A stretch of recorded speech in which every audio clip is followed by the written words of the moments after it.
All right, so we're going to do example 3. Now this one, it says we're going to evaluate them, but now if they're not indefinite intervals, they are definite intervals. So we're going to evaluate this, and we have definite intervals. So it means we should end up with a numerical answer here. So we should get a actual number answer, numerical answer. Okay, and dx, sorry, future dx. All right, so again, we're going to look at what's the inside, and we take derivative of it, but it cancels out something on the outside. So we take derivative of this portion here, that should give us an x that hopefully we can cancel out with that. So you're thinking ahead, kind of, sort of, when you figure out what is your inside. So here we can make that our u, and then let's do the derivative and everything and see if it comes back with something that we can cancel out the x with. All right, so du equals 2x dx. Again, we're solving for dx. So divide by 2x, divide by 2x. Cancels out dx. All right, so here, just as we're going through,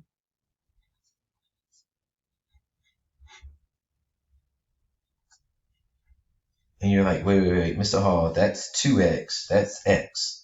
That's not going to do anything, but it's going to keep something. But will the x's cancel out? If you do 2x and x, the x's will still have to cancel out, right? And you just left with the 2. That's fine. You just cannot have an x and a u in the same problem at the end. Like, pretty much, as long as the x's cancel out, you're good. So that's what we're going to do. We're going to cancel out just the x, and we'll be good. Okay, so let's go to work on this. So same process. Okay, we'll get the x's to cancel out again, like I said. All right, and then we're left with, there it is.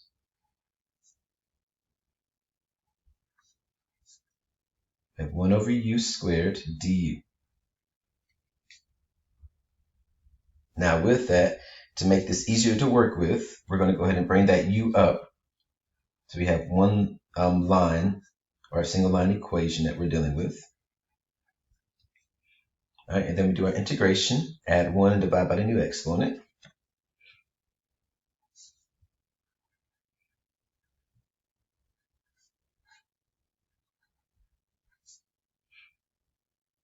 And again, we haven't dealt with our endpoints, or our a and b, the values for that.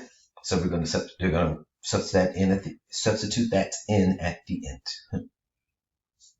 All right, so here that gives us u to -1 over -1. I'm going to write this over again, so that is technically -u to -1 power equals, from -1 to 1. Okay, so you can do this a couple of ways. I left off the 2 here. I'm so sorry. So, I left off that 2 that's right there, and some of you guys probably like, Mr. Hall, where did that go? So let's go ahead and put that in really quick. Let's take that all the way through. 2 here, 2 there.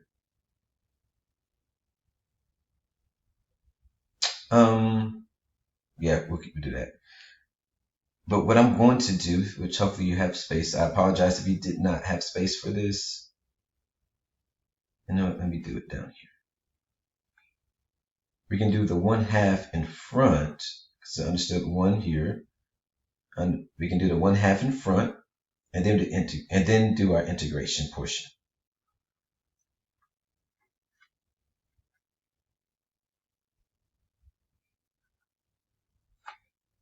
And so at this point, really, all we're doing is make sure we have that 1/2 in front at this point.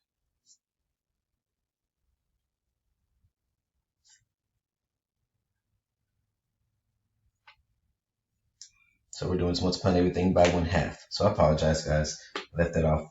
For some reason, I left that off. I don't even know how.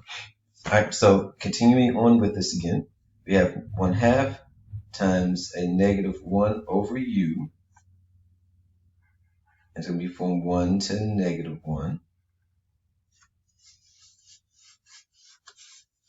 And then again, with that, make sure you substitute the value back in for u.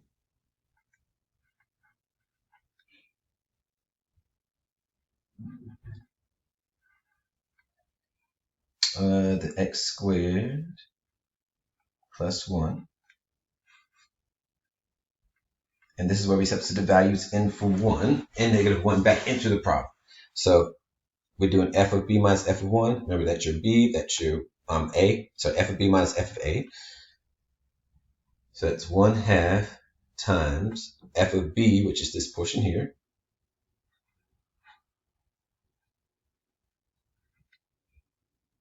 minus 1/2 f of a.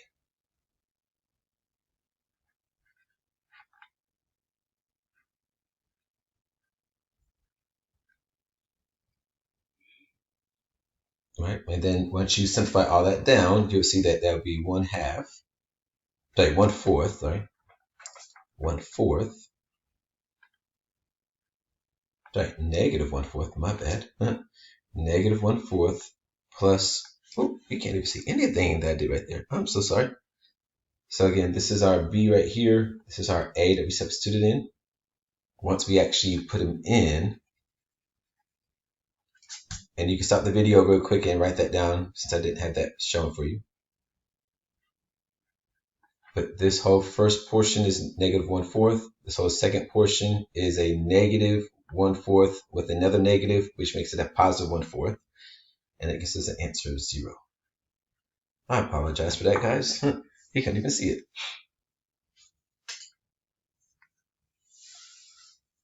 All right. So I'm going to do another one too real quick on the same video.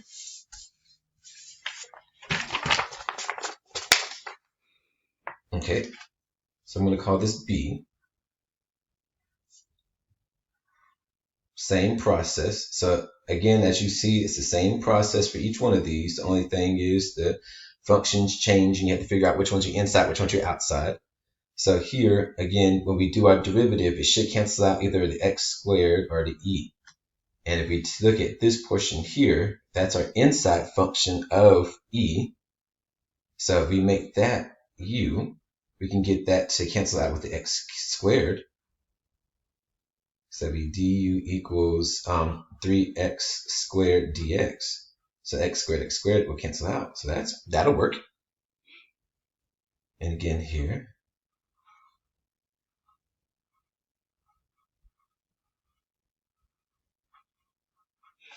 okay, here we take we divide by 3x squared, and we've done that a bunch of times. So let's go ahead and just do that portion now. So we skip that step of working it out. Now we substitute it back in. So we've done this multiple times now. So I'm going to skip some steps here so I don't have to do everything.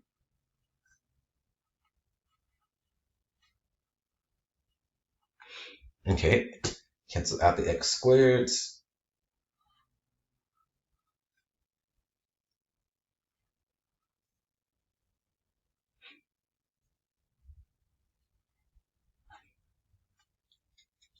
Okay, so I'll make this even easier than last time. As I understood 1 up here and a 3 in the bottom. So I'm going to move that to the front. And we're going to deal with what's left over. So again, as I understood 1 up here. We did 1/3 and moved to the front of it because that's constant multiple. And then go from there. All right, so e to the u, derivative of e to the u is just e to the u. So technically we only have, well, the integral of e to the u is e to the u. So technically we only have this. And again, with that, all we're going to do is do b minus a.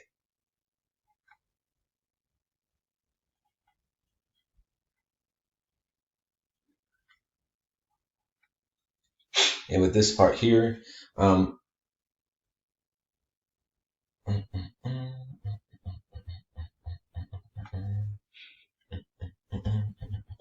I'm sorry. Oh, my bad. I left off the step again. Sorry about that, guys. We didn't put back what u was.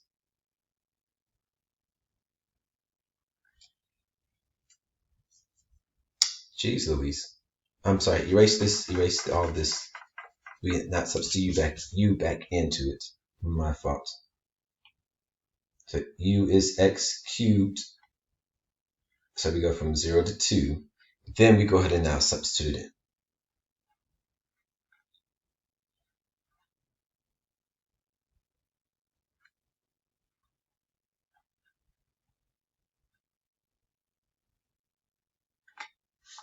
All right, so this will give us 1/3 e to the 8 minus 1/3. Because e to the 0 power is just 1. Just throw it off the side real quick. E to the 0 power equals 1. So even if it's e to the 0 to the 3rd power, that would still equal 1, because that's still 0 times 3 is still 0, which is 1. So that's our final answer there. Yay. All right, so this again is your e's. E to the 0 is 1. That means e to the 0 to the 3rd power is still equal 1, because 0 times 3 is still 0. So yeah, so there we go.